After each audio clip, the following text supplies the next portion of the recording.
მოგესალმებით. მადლობა მოწვევისთვის. Სიმართლე გითხრათ, სიტყვა თუ ტერმინი ქორწილის ხსენებისას, რაღაც სხვა ტიპის ასოციაციები მიჩნდება ხოლმე, ან იმ ქორწილის თაობაზე, რომელშიც გახდით, ან იმ ქორწილის თაობაზე, რომელშიც მიწვეული ვართ და რაღაცას ამაღლებული განწყობით და ემოციებით ვჭელობთ ხოლმე. ამიტომ ხო, ეს ასპექტიც მნიშვნელოვანია. აქ ხალხი საზეიმოდ შეიგრება სიხარულისთვის, რაღაცა ბედნიერების წუთებისთვის და ყოველთვის თუნდაც მხოლოდ ამ გადასახედიდან და პირველ რიგში შესაძლოა, იმიტომ რომ ადამიანები ამ ქვეყნად მოსული ვართ სიხარულისთვის, ბედნიერებისთვის და არა რაღაცეების გარჩევისთვის, თუნდაც იმ გარჩევაში მართალი მე ვარ და ის ეკონტროლენ და შემდეგ. ეს ერთი მხარე, რა თქმა უნდა.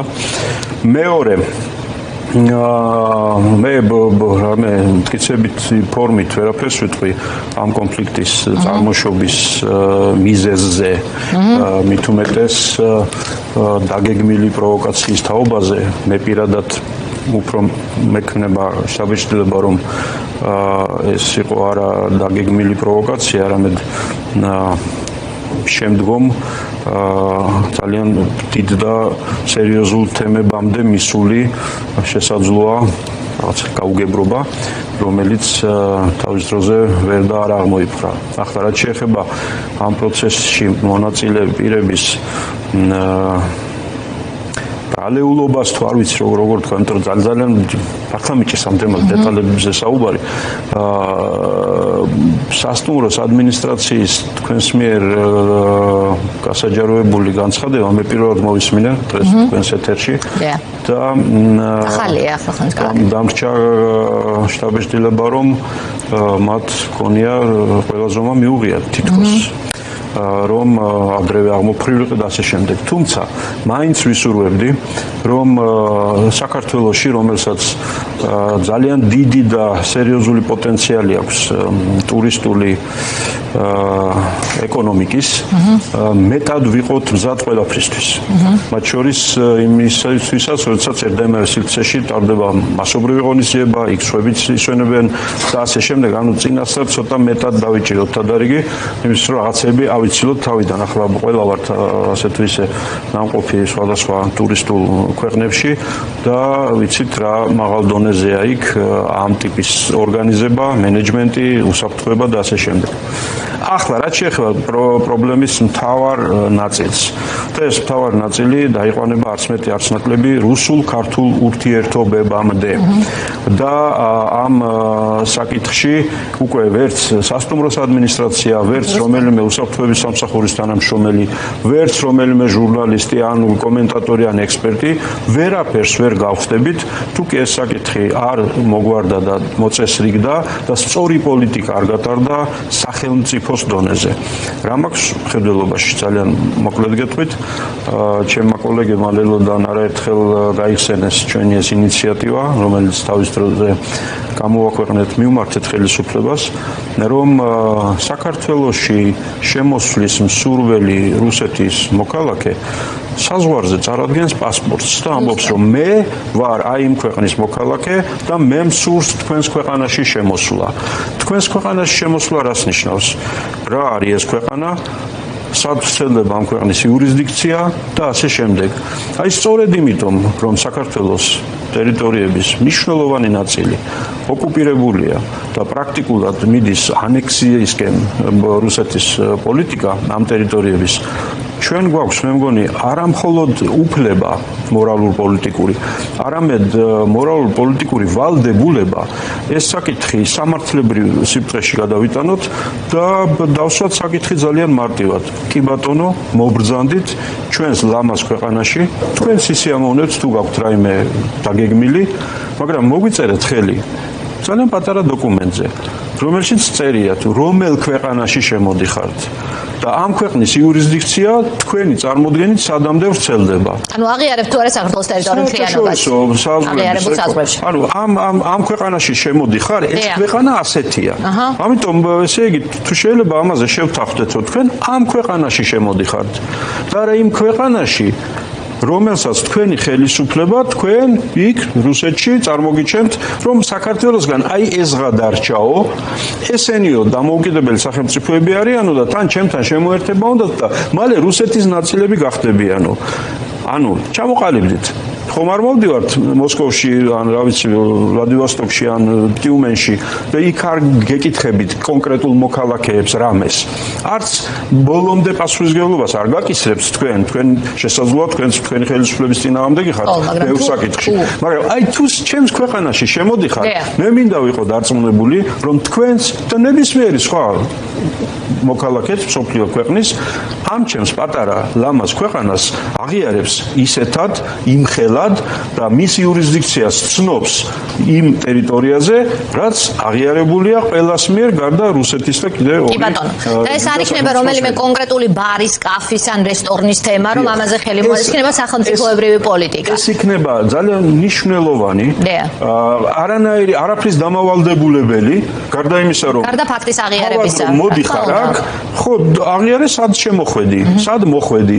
აქედან რო წახვალ, რაც გინდა ის გიკეთებია შენს ქვეყანაში, მე იქ არ მოყვები იქეთ და იქ რას ლაპარაკობ ამაზე, მაგრამ აქ თუ მოდიხარ, ახლა ეს რას გამოიწვევდა? ჩემი აზრით ეს გამოიწვევდა ერთი მხრივ მეტ პატივისცემას საქართველოსადმი იმ მოქალაქეების მხრიდან, რომლებიც საქართველოს შემოდიოდნენ და შემოდიან, ეს გამოიწვევდა საქართველოს მოქალაქეებში მეტ განცდასო ჩემი სახელმწიფო აგვარებს ყველა იმ ტიპის პრობლემას, რომელიც ახლა აი ამ ქორწილის კონფლიქტის შემდეგ ძალიან ბევრი ადამიანის ცნობიერებაში, გრძნობებში, განცდებში, არ ვიცი, მეხსიერებაში, ყველაფერში უცებ ამოიფრქვა ზემოთ. კი, და ეს არის ბუნებრივი. მოდი დაუშვათ ის ვერსიაც, რომ ეს იყო აი ამ საყოფაცხოვრებო დონეზე ესკალაცია, დაპირისპირების, არასწორად მოქცევის და ასე შემდეგ, მაგრამ მე რასაც ხედავ საქართველოს მოსახლეობის უდიდეს უმრავლესობისთვის ეს თემა უკვე სადღაც სხვაგან ავიდა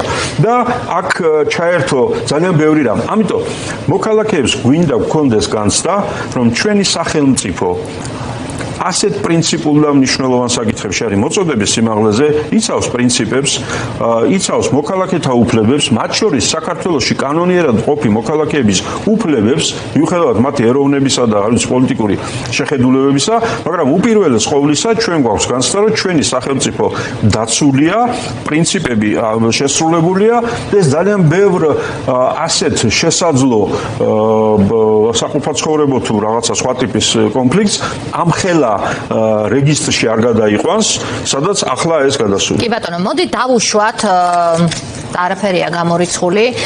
ჩვენ ნახეთ როგორ სასწრაფოდ პროპუტინისტები ჩაერთნენ ამ პროცესში, ეს აძლევს ამ ელფერს კიდევ მეტ დატვირთვას. რუსეთის ფედერაცია პუტინის პირობებში, რომელიც პასპორტებს მიყვება მოქალაქეების, ასე ვთქვათ, კონფლიქტის გასაღვივებლად, თვითონ მათ მოქალაქეებს იცავს და ცნობილია პროვოკაციებით ყველგან და ყოველთვის, ხომ? ეს ინფილტრაციის დონეთან საქართველოში ძალიან მაღალია დიდი ალბათობით და ეს არა მარტო დიდი ალბათობით, არამედ ცოდნე წყაროების ინფორმაციითაც საქართველოში რუსული სპეცსამსახურების ინფილტრაცია, ამიტომ ეს საკითხი ამ რეგისტრშიც ადის. პოლიტიკოსების ნაწილმა მე ვთქვი, რომ ზუსტად ასე დასვა კითხვა, რომ შეიძლება იყოს დაგეგმილი პროვოკაცია, რომელიც თითქოს რაღაც აი ასეთი დაპირისპირებით დაიწყო და გადავიდეს კიდევ უფრო მაღალ, გამოიყენოს რაღაცისთვის. ამიტომ აი მე ბოდიშვიხდი, რადგან ეს ინფორმაცია არ არის გადამოწმებული, მაგრამ მოქალაქეები წერენ სოციალურ ქსელში, რომ ზოლკინმაც დაადასტურა უკრაინაში ეს ინფორმაცია, ცნობილი ჟურნალისტი და ბლოგერია ეს ადამიანი, მაგრამ მე მისი წყარო არ მინახავს, ქართულ სოციალურ ქსელებში იწერება, რომ ამ ქალბატონს 2022 წელს ის აწვდიდაო ინფორმაციას უკრაინიდან რუსეთს და მერე მოსკოვში გაიხიზნა და მასზე ძებნაა გამოცხადებული უკრაინაშიო, დანარჩენს თვითონ უკრაინის დეპარტამენტი იტყვის და ექსტრადირებას მოითხოვენ ალბათო. ეს სავარაუდოა ეს ინფორმაცია, მაგრამ ამანაც შეუწყო ხელი აი ამ ტიპის დასკვნების გაკეთებას, თუმცა პირველივე დღეს კეთდებოდა ინფორმაცია, ეს აქცენტი გარკვეული პოლიტიკის წრეების მხრიდანაც, პოლიტიკოსების მხრიდანაც, რომ ეს შეიძლება ყოფილიყო პროვოკაცია. მოდით შევხედოთ ამ კუთხითაც. ახლა რას უნდა აკეთებდეს სუსი? კი ბატონო, მოდი შევიძიებდეს თუ არა უნდა ინფორმაციას ვინ არის ეს ხალხი. იყო თუ არა დაგეგმილი პროვოკაცია, ამის მიუხედავად შედეგი რაც ახლა დადგა, შესაძლებელია იქნეს გამოყენებული გაცილებით სერიოზული პროვოკაციებისთვის. იმიტომ დიახ, თქვენ სწორად აღნიშნეთ, რუსეთის ხელისუფლება, მისი დღევანდელი პრეზიდენტი და არა მხოლოდ დღევანდელი, ცნობილია იმითი, რომ საკუთარი მოქალაქეების თაობაზე, ესე იგი, ისეთი ემოციები აწვება თხოვნე, მაინც მაშინ, როდესაც ისინი უცხოეთში არიან და იქ მას რამე გაუჭირდათ.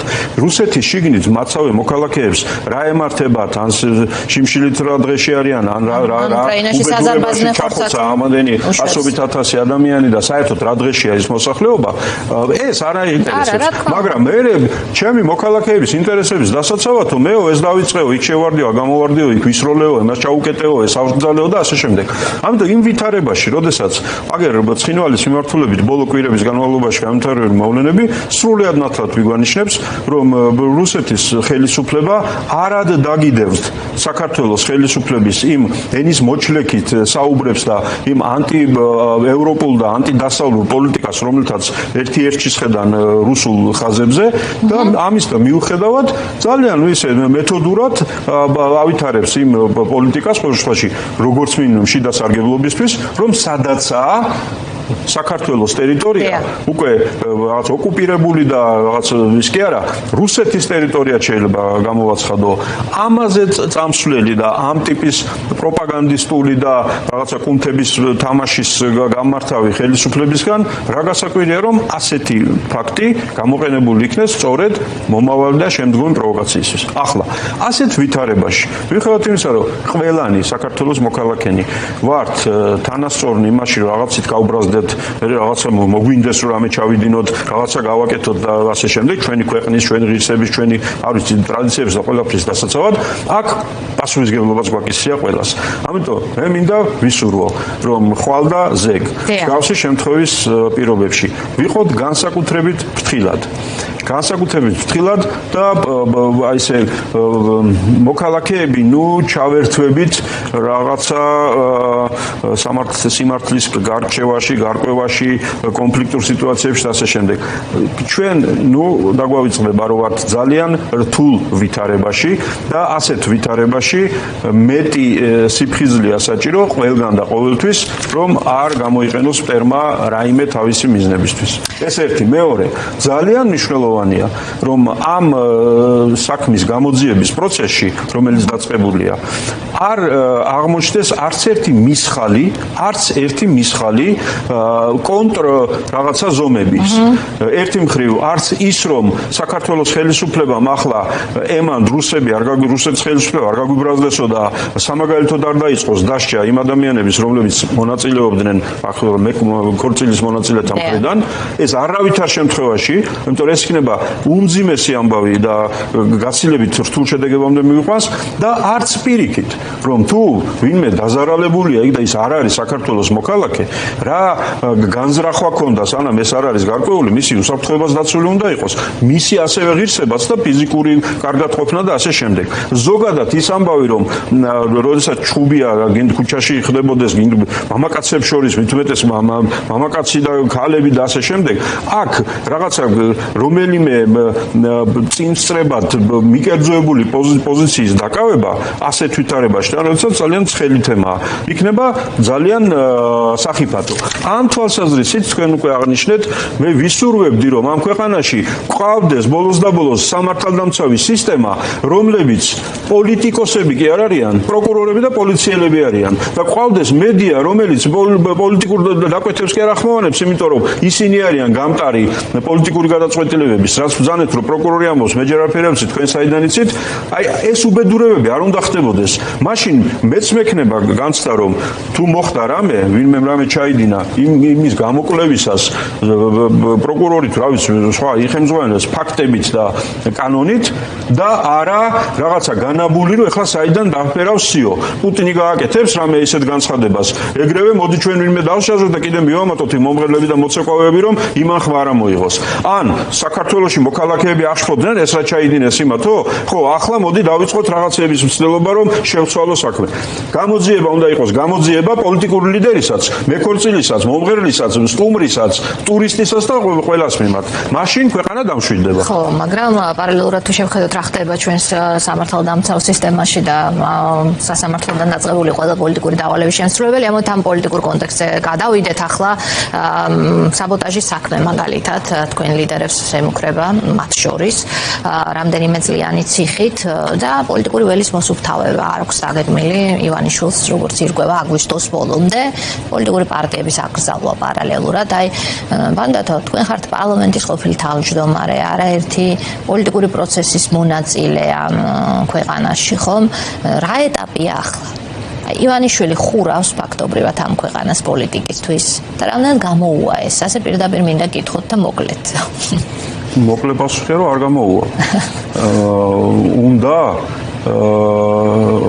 ეს დაუცხრომელი ვნება და ნდომა მოუვლის ხოლმე მე სხვა რაღაცას მოუვლის ხოლმე ორივე ამ მიმართულებით პოლიტიკოსების წინააღმდეგ საქმე პოლიტიკური პარტიების წინააღმდეგ საქმე ამ საქმეებმა თავისი რაღაცა ისტორია განვლეს განვლილი დაახლოებით 1 წლის განმავლობაში და მე წელიწადში ჩვენ ვნახეთ არაერთი ზიგზაგი საკონსტიტუციო სასამართლოში შეიტანეს პარტიების წინააღმდეგ სარჩელი მოგეხსენებათ დიდი ამბით აი დავიწყებთ ამას ვიზავთ იმას ვიზავთ ვერე გაჩერდნენ არც ერთი ეს გაუკეთეს საკონსტიტუციო სასამართლოს ცითი არ გაუნձრევია ოფიციალურად ჩვენ საპასუხო სარჩელი გავამზადეთ შესაძლებელი ჩვენი ინტერესების დასაცავი ეს სასამართლო რას გაითვალისწინებს რას არ გაითვალისწინებს ეს არაა ყველაზე მნიშვნელოვანია ისტორია რას გაითვალისწინებს და რა დარჩება და როდის დადგება ის მომენტი როდესაც თავად კონსტიტუციის 78 მუხლის დამრღვევებს მოუწევთ კონსტიტუციის დარღვევის თაობაზე პასუხისმგებლობა იმ სასამართლოს რომელიც იქნება ამ ქვეყანაში მაგრამ უყურეთ მე რა მოხდა ის საქმე გამოიხმეს უკან ანუ გააჩერეს რა საბაბით გახსოვთ ჩვენ აქ ქვეყანაში სხვა პარტიებიც აღმოჩინეთ რომლებიც ალბათ ასაკრძალნი არიანო ხო და ბარემო ერთად წავიღებთ ამ საქმეს და თქვენ ისა როგორც თქვენ კაი აღარ ვიტყვი ესე იგი თუ ეს 7-8 პარტია თურმე 7-8 წელი კი არა და დაარსებიდან დღემდე სახელმწიფოს წინააღმდეგ იბრძოდა და ასაკრძალია და ასე შემდეგ იქ რო სხვა გამოჩნდა კიდე იმის გამო უნდა გააჩერო ეს პროცესი არა რაღაცის გამო გააჩერეს ოღონდ როდის ხდება ეს ამბავი, როდესაც საბოტაჟის საქმეზე ბადრი ჯაფარიძის, მამუკა ხაზარაძის და სხვების წინააღმდეგ სასამართლოში შევიდა საქმე. პროკურატურამ თქვა მე დავასრულე ყველაფერი, გამოვკითხე ყველა მოწმე, შევისწავლე ყველაფერი. მეც აღარაფერს აღარ ვაკეთებ. ამ საქმეზე დარჩა ერთადერთი ეტაპი. მოსამართლემ უნდა გამოიკვლიოს მტკიცებულებები. ესე იგი, სასამართლოში უნდა ჩატარდეს პროცესები და გაირკვეს საქმე. ამის შემდეგ რა ხდება? თებერვლიდან თუ თებერვლის ბოლოდან თუ მარტის დასაწყისიდან, აგერ ივნისის ბოლომდე თვეში ერთხელ თითო საათით თუ საათნახევრით იმართებოდა სასამართლოს ხდომები. უცაბედად დაჩქარდა. რაზე მეტყველებდა ეს? რომ არავის არ უნდა გადაწყვეტილება ჩქარა. ჭირდებოდათ რომ ეს აღძრული ყოფილიყო, მაგრამ მე სხვა ნებებმა მოუარეს. როგორც პარტიების საქმის სასამართლოში გაგრძელება გადაიფიქრეს, ისევე ამ საქმის, ესე ვთქვათ, გაწელვა გადაწყვიტეს და მე ივნისში ხდება კიდე ახალი ნებების და ნებების კორიანტელის წარმოშობა. როდესაც პრემიერი გამოდის და ესე იგი საპატიო თავმჯდომარეს ახსენებს 27-ჯერ თუ 47-ჯერ და აბა ჩახედეთ იმ ახლოხანებში ხდება მე ორივე ამბავი.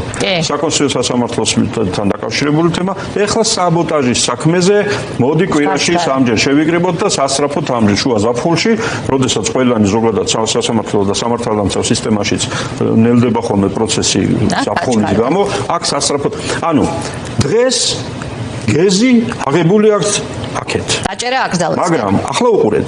მათი ეს ნებები და ნებელობები რას ეფუძნება? რამე ახალი ობიექტური გარემოებების აღმოცენებას, რომლის გამოც ან გააჩერებენ, ან დააჩქარებენ, ან ვიღაცას დაიჭერენ, ან ვიღაცას შეწყალებას შეპირდებენ და ასე შემდეგ. თუ თუ რამე სხვას. არაფერი ობიექტური არც ახალი გამოძიებაში არც არაფერი არ ყოფილა. ესე იგი არის რაღაცა სხვა და რა უბედურებაა ეს სხვა? ეს არის ყველა შესაძლო უბედურება გარდა სახელმწიფო ინტერესის გარდა. გარდა საქართველოს იმ ტიპის კეთილდღეობისა, რომლის თაობაზე ეს ქვეყანა და ეს ერი საუკუნეებია შეჯერდა.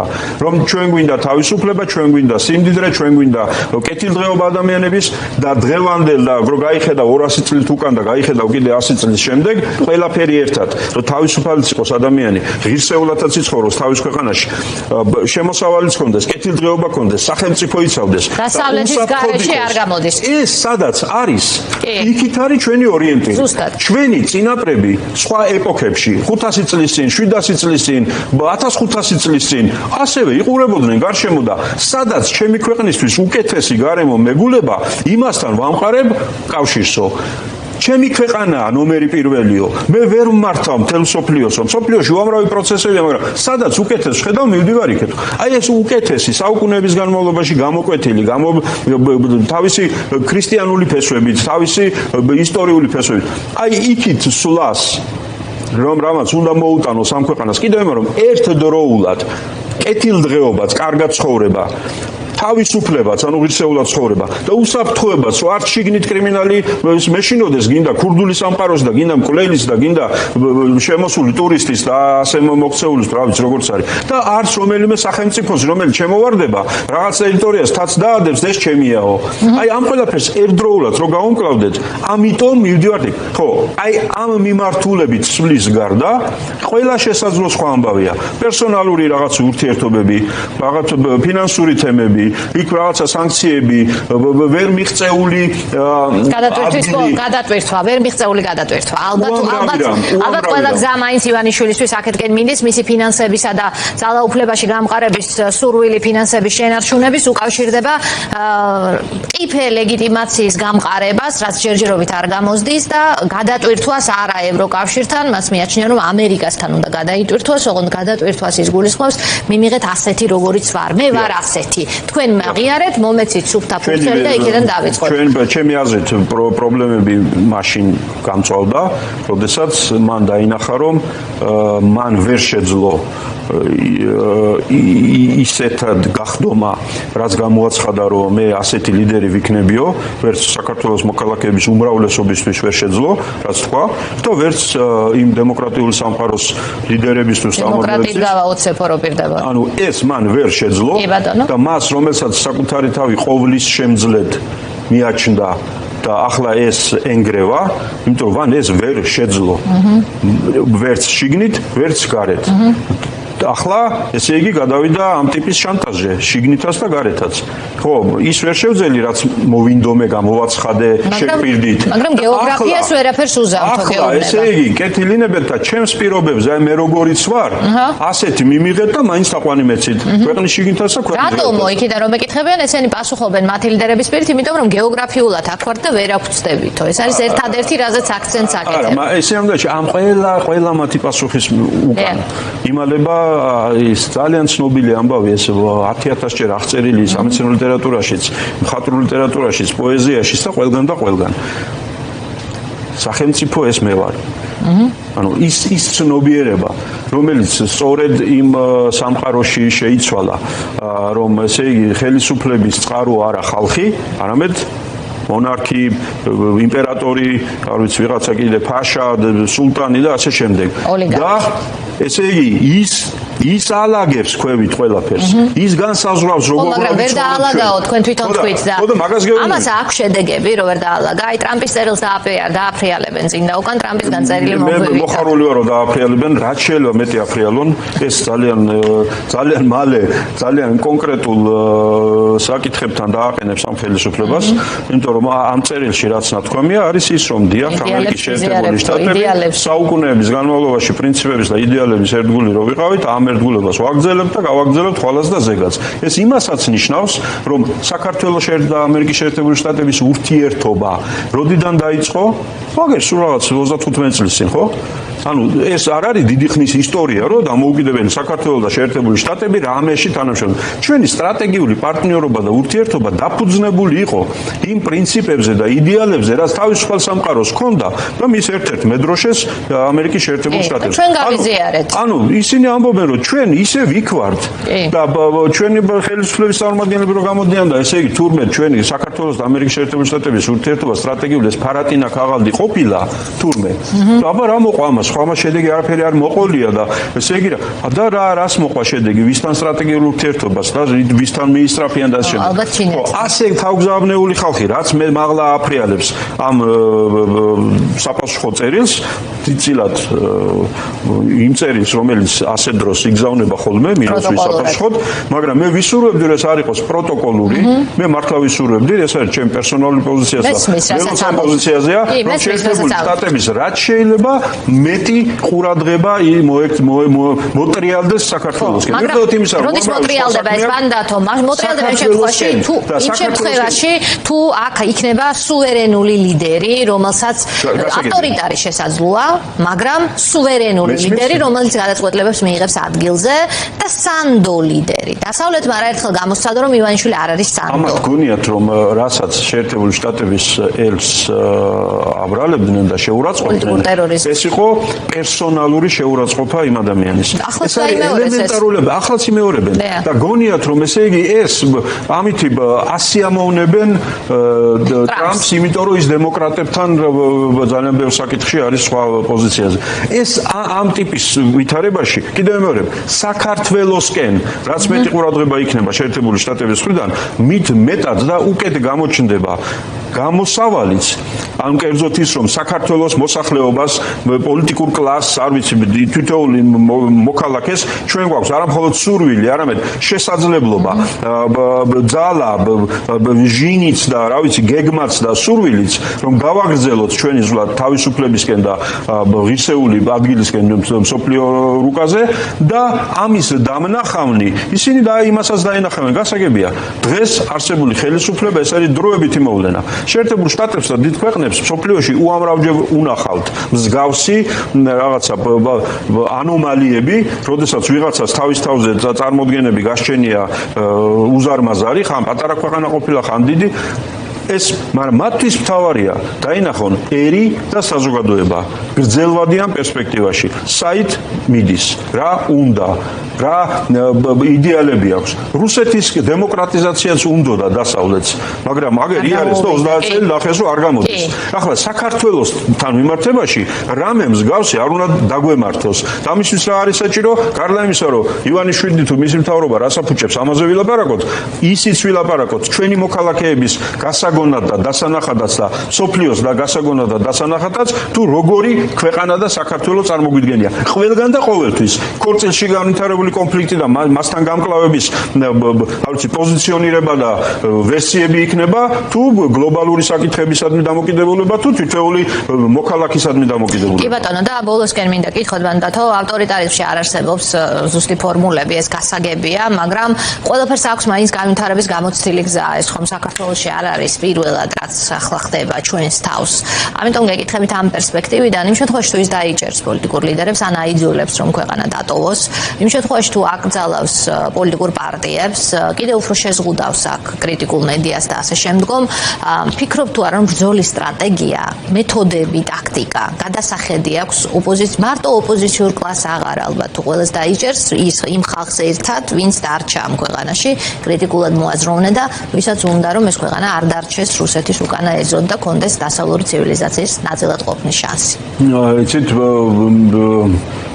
მე ცოტა პერსონალური რაღაც უნდა ვთქვა. ზანეთ. აი მოხარული ვარ რომ მაშინ დავიბადე როცა დავიბადე და იმასაკის ვარ ასაკისაც ვარ ახლა. იმიტომ რომ მქონდა შესაძლებლობა ჩემს თვალწინ გაევლო ძალიან მნიშვნელოვან ეპოქებს. და ამ ეპოქებს ავკვირვებოდი და ბევრი თვალსაზრისით რაღაცა რავით დასკვნები გამეკეთებინა და პირველ რიგში საკუთარი სოფხედველობისთვის. და ერთ-ერთი თემა რომელიც აი ამ პროცესში არის უმნიშვნელოვანესი, არის ის, რომ სისწრაფე, ტემპი არა მარტო ჩქაროსნული მატარებლების და თვითმფრინავების და ასე შემდეგ, არა მარტო ინფორმაციის რაღაცა სულ რაღაც 35 წლის წინ, აი აქ და აქ რაღაცას დავწერდით, ამის სადღაც გადაცემას რა დრო ჭირდებოდა და ასე შემდეგ, ახლა რა ხდება?